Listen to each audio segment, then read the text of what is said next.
Articat vemat bucrën car, me fugire kësaj zemre do të këndoj. Të dashur teleshikues të televizionit të Shqiptarëve të Amerikës, ja ku takuam në rubrikën Kombi Ynë. Do të flasim sot për luftën e Shkodrës, po sipas ditarit e një misionari katolik që e patë me sy, Ernesto Koci. Në gamën e individëve që kanë shkruar në lidhje me luftën në mbrojtje të Shkodrës, bën pjesë misionari katolik Ernesto Koci, i cili ka lënë kujtimet në formë të ditarit, të cilat në vitin 2023 janë botuar në Shqip nga SHB Shkodra me titullin Kryengritja shqiptare lufta turko-malazeze, ditar 3 shtator 15 maj 1913. Të dhënat në këtë botim janë interesante sepse ai duke qenë në shërbim në Rjoll, ngjarjet e luftës së Shkodrës i ka përcjell jashtë rrethimit në krahasim me ata që kanë qenë brenda. Si tillë ky botim ka vlerë të veçantë jo vetëm për historianët, por për të gjithë ata që kanë interesim për Shkodrën dhe luftën e parë ballkanike. Ernesto Koci ishte italo-austriak nga Trentoja. Ai ka lindur me 6 korrik 1870 dhe ka vdekur me 26 mars 1926. Një pjesë të jetës së tij si meshtare ka jetuar dhe vepruar në famullinë e Rjollit të Ri, afër Shkodrës, nose vdiq u varros në mbarjet e Italisë, ai kishte lënë një porosi për të rivarrosur në Shkodër. Një porosi e tillë u realizua pas 2 muajve, sepse në datën 29 maj 1926 u rivarros në Shkodër dhe u ndërua jo vetëm nga populli, por dhe nga përfaqësues të shtetit dhe trupit diplomatik. I pasionuar për etnologjinë shqiptare, duke qëndruar në veriun shqiptar si misionar katolik,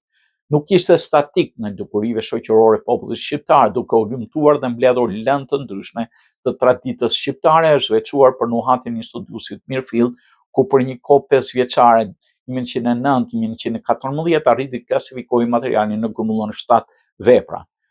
Veprat e botuara janë sëmundje, vdekje, varrime, malet e Shqipërisë, gjendja bujqësore në Shqipëri 1910, marrja e gjakut në malet e Shqipërisë 1910, gruaja shqiptare në një vështrim të posaçëm nga drejta dogësore e maleve të Shkodrës 1912, fiset e Shqipërisë së sipërme, shënime rreth organizimit shoqëror e politik 1913, besime e besëtni në malet e Shqipërisë,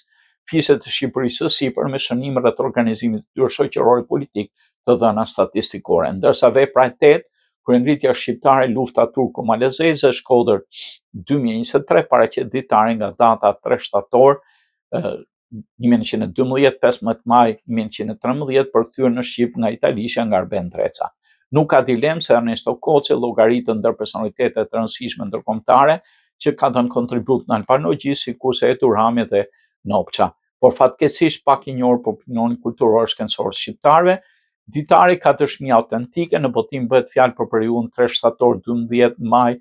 13, që është ditari i këtij misionari katolik i cili paraqet dëshmi autentike të kësaj periudhe. Ky ditar i klerikut Ernesto Koci me shtetësi austro-hungareze, i njohur si antropolog dhe studiues i kanunit të maleve, sjell dëshmi të panjohura dhe të muajve të rrethimit të qytetit të Shkodrës. Bëhet fjalë për teatrin e gjerë intensiv luftarak të shekullit të fundit në Shqipëri, ku 50.000 serbo-malazezë u vuan përballë 30.000 turqeve dhe redive shqiptar, luftë nga e cila vuajtën rreth 40.000 civil të rrethuar. Mesazhi i këtij libri është se lufta agresive shkakton veç vuajtje, humbje, shkatërrim dhe askush nuk është i sigurt nëse fiton një betejë, mund të gëzojë frytet e padrejtësisë. Qyteti i Shkodrës, pas qendresës heroike të udhëhequr nga Hasan Riza Pashaj, ju dorëzua nga sa toptani malazezëve, të cilët u dëbuan pas pak javësh nga presioni i fuqive të mëdha. Të dhënat e ofruara nga Ernesto Koci në këtë ditar duan kuptuar se kemi të bëjmë me kohën e pushtimit nga malazezët, të cilët si synim final kishin pushtimin e Shkodrës, përkatësisht veriun shqiptar.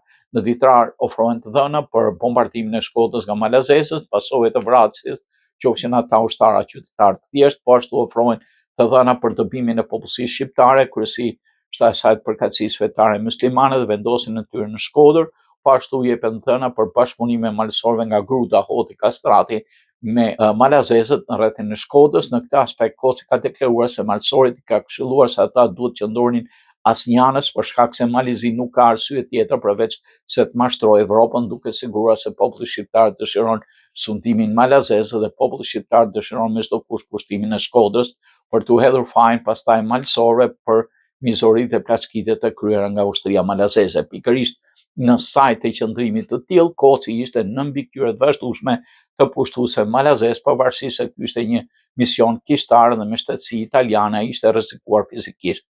Ai kishte një atentat të dështuar, duke lexuar dietarin, ishte qartë se Koci nuk ka pasur të letë veproj nën famullinë e Rjollit, sepse si shtetas italian në njërin anë, si misionar katolik në anën tjetër, ka qenë dyshim për pushtuesit malazes.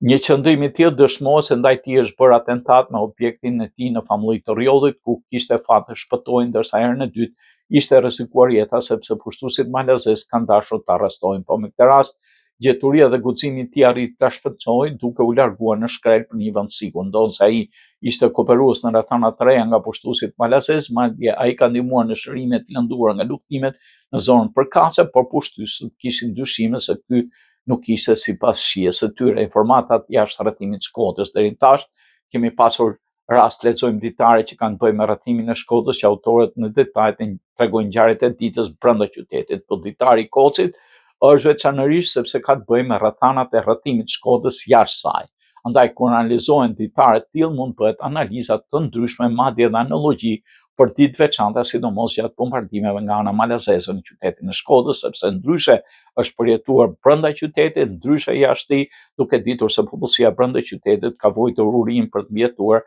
sepse rezervat kanë qenë pothuajse të shterruara tërësisht.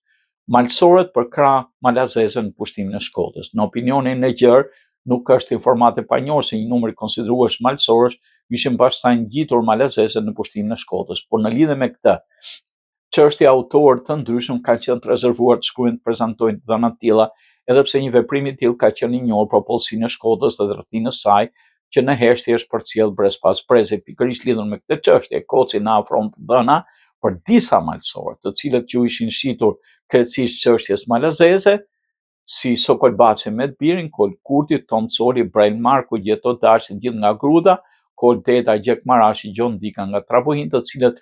u venduan të ke njëjta shtëpi ku banoj edhe unë me atë Gjon Mark Gojanin, famultarin e Trepshit, i cili kishte ndjekur nga pas besimtarët e famullisë së tij dhe ishte nisur për luftë. Ndërsa më pas cekën se mes arrita të kuptoj qeveria malazeze dëshiton të kishte në radhë ushtrisë të saj të paktën këta kryetarë për kushtuar ndaj çështjes vet, në mënyrë të ndikonte në opinionin publik evropian për mjet lajmeve të rëndme, që do me thënë se malësorët e Shqipërisë ishin bashkuar me të dhe dëshironin sundimin e saj. Por nëse fillim shqiptarët u hodhën në krahët e politikës malazeze të shtyrë nga dëshpërimi, tashmë e kishin kuptuar sa krip kishte buka që i jepte Kralj Nikolla dhe përsëri lutem të fitojnë turqet dhe shpresojnë, thot ai në faqen 70. Një konstatim i tillë tregon se malësorët më së fundi kishin kuptuar djallëzinë e Kralj Nikollës, duke dëshmuar më pas qëndrim parimor ndaj Shkodrës dhe çështjes kombëtare shqiptare. Si përfundim,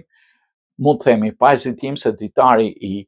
Kocit paraqet të dhëna me vlerë në lidhje me luftën në mbrojtje të Shkodrës 12-13, duke bashkangjitur botimeve të tilla, duke pasqyruar realitetin e kohës. Dashur teleshikues të televizionit të shqiptarëve të Amerikës, ne këtu i tham fund rubrikës Kombi Ynë. Miru takofshim në emisionet të tjera. Partikat vlemat bukur në kar, me fuqin e kësaj zemre do të këndoj.